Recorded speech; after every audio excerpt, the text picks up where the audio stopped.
Pas një natë e pa gjumë, ja ku jemi në orën 7 sot, ndryshe nga mëngjeset e tjera, ju drejtova me njëherë kuzhinës për të përgatitur diçka për të ngrënë, duke shpresuar që Bato do hante dhe për habin time e bëri, sepse zakonisht kur ka viroz nuk han asgjë.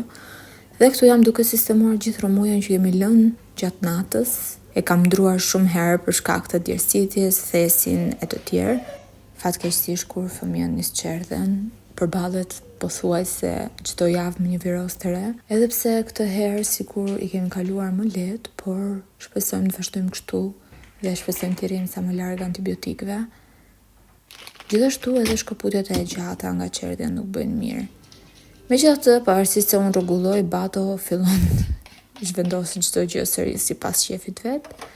Dhe këtu po mundohem të vendos me njëherë gjërat në vend që mos të krijohet më shumë rrëmuj se që ishte sot mëngjes.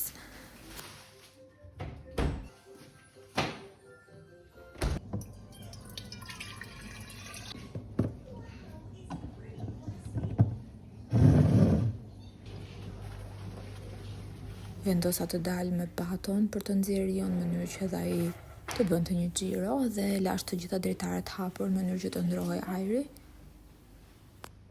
Ishim gjupi. Opa! Woo!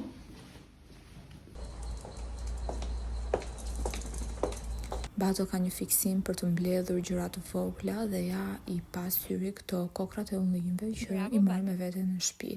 Fatmirësisht deri më sot nuk është se ka patur tendencën të i gëlltis. Po pas u rikthyem tek lodrat dhe lehtësimi, por e vëra re nga mënyra si po vepronte që temperatura po rritej. Erdhi momenti i gjumit të drekës, gjë që kam mësuar si orare në çerdhe tashmë dhe unë përfitova nga rasti që të bëj drekën, vura një pul të zihet. Bravo Bato! Dhe me atë bëra një pilaf dhe e shoqërova me kos.